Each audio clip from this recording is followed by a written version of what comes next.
This is what war does to a wallet, quietly, before anyone calls it a war. March 2026. A family in suburban Ohio stares at a checkout receipt, $340. 18 months ago, that same cart was $210. Nothing on it looks obviously wrong. No single item screams inflation. The eggs, the bread, the cereal, all familiar. But the number at the bottom is a stranger. Gas jumped overnight after the US-Israel strikes on Iran. Beef is up 15% since last February. The March CPI report hasn't been published yet.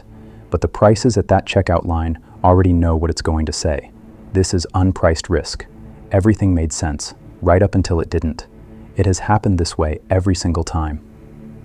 To understand why that receipt says $340, you have to look past supply chains, past corporate margins, all the way back to the oldest government financing trick in recorded history. It's not a relic, it's running right now. That receipt isn't a supply chain story. It isn't a corporate greed story. It's what governments do when they need to pay for a war and can't bring themselves to ask you directly. Milton Friedman, the economist who spent 40 years documenting exactly this pattern, identified it in 1942, published the math, handed it to the Treasury, and watched them do it anyway. Oil hit $119 a barrel on February 28, 2026, following the US-Israel-Iran escalation announcement. That number matters because energy is an input cost for everything manufactured, refrigerated, or moved, and that signal was already traveling toward the grocery shelf before anyone in that Ohio checkout line had heard a single news report about it, like a stone dropped in water long before you noticed the wave reaching shore. The conflict that drove oil to $119 isn't the first war to reach into an ordinary family's kitchen.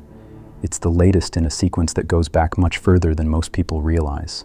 In 1942, a 29-year-old economist handed the US Treasury a document predicting exactly what would happen to grocery prices, with the number written down in advance. They read it, they understood it, and they did it anyway. That economist was Milton Friedman. His division ran the numbers on what financing World War II would actually cost, and what it would cost depending on how you paid for it. The War Finance Division's internal estimates weren't ambiguous. Without sufficient bond sales and tax increases to absorb consumer spending, prices would rise somewhere between 20 and 30%. That was the forecast. The actual rise between 1941 and 1945 was 28%, almost exactly on target. And this is the part that doesn't make it into the standard history. They knew, not approximately, not in retrospect, but in advance, in writing, with a number attached. The income tax could only be pushed so far before Congress would refuse to pass it. Beyond that ceiling, inflation was the residual. It would fill the gap between what taxes raised and what the war cost. No vote required. Economists have a name for this that they use among themselves: the inflation tax. It works identically to a sales tax on everything you buy, except no legislature ever sets the rate, no politician ever defends it, and the family paying it almost never connects the grocery bill to the Appropriations Committee, a fee buried in the fine print that everyone pays and almost nobody reads. Friedman understood this clearly enough to publish it, and he spent the next 4 decades documenting every administration that ran the same calculation and reached the same conclusion. None of them chose differently. But 1942 wasn't the starting point. The pattern is much older than the Federal Reserve, much older than the income tax, and it has a body count going back to the 3rd century. What happened inside the US Treasury in 1942 wasn't a wartime invention. The math was old. The choice was older. What connects Washington in 1942 to Rome in the 3rd century isn't the war, it's the ceiling. Every government that exhausted its honest financing options hit the same wall and made the same turn. Rome hit it hard. Between 235 and 284 AD, the empire cycled through roughly 50 emperors, most of them killed by the armies they were paying to defend the frontier. To keep those armies loyal, each new emperor needed money faster than the treasury could collect it. The solution was the denarius, Rome's standard silver coin, and this wasn't counterfeiting in the criminal sense. This was policy. The silver content of that coin dropped from approximately 50% to under 5% over that half-century. Egyptian papyri from the period, daily market records, grain transactions, the kind of documents nobody thought to destroy, show Roman grain prices rising roughly 1,000% across those decades. 1,000%, not because harvests failed, because the coin buying the grain had been quietly hollowed out from the inside, like a beam that looks solid until the floor gives way. Britain walked the same corridor 17 centuries later. The pound entered World War I in 1914 backed by gold, a genuine constraint on how much money the government could create. By 1917, the gold standard had been suspended, the money supply had doubled, and working-class purchasing power had fallen 25% in 3 years. Friedman's 1974 paper noted that every major war in the prior 2 centuries had followed the same sequence within 18 months: deficit spending, debt expansion, base money growth, then price adjustment. Not some wars, every major one. And across both cases, the same detail kept surfacing. And this is the part that took the longest to see clearly. The inflation spike didn't arrive with the opening shot. It arrived the moment governments concluded the war would last longer than their initial financing could cover, that the first round of borrowing wasn't going to be enough. The second round, not the opening mobilization, was when ordinary people started losing real money.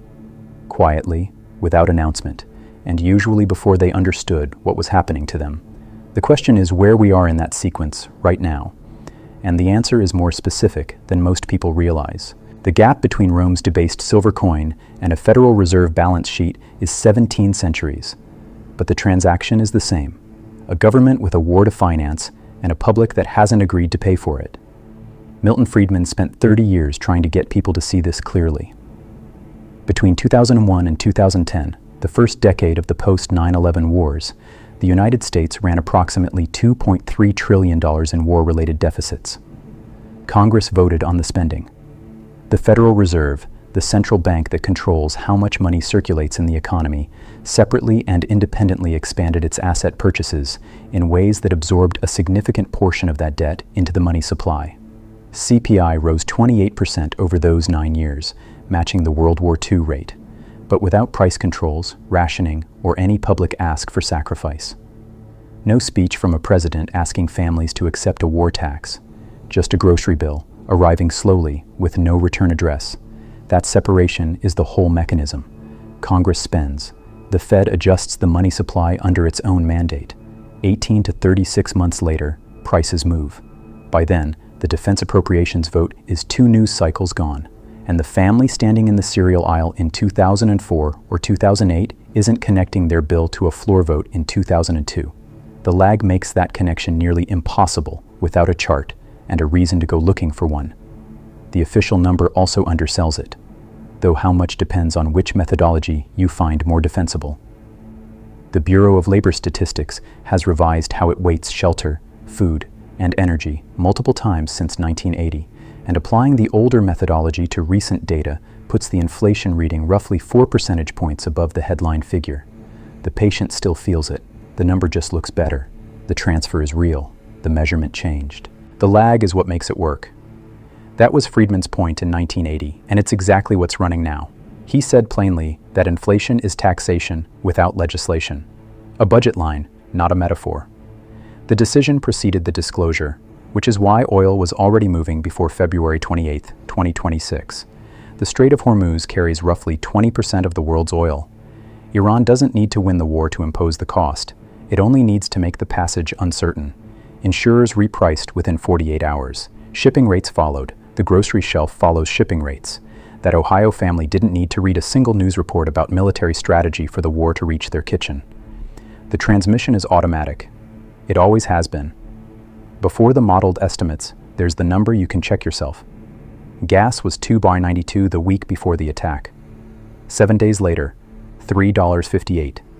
Every $10 rise in crude adds roughly 25 cents at the pump, and the pump is just the most visible part. Plastics, fertilizer, freight, refrigeration, all petroleum-derived, all repricing in the same direction at the same time, invisibly distributed across every receipt that doesn't mention Iran once. Run the numbers. The direct military cost of the Iran operations, strikes, naval buildup, regional sustainment, already runs between $9.65 billion and $12 billion through early 2026, according to the Costs of War Project. Divided across 131 million U.S. households, that's roughly $725 per family before a single price has moved at the supermarket. That's the visible part. The invisible part is what happens when the government covers the rest through the Fed.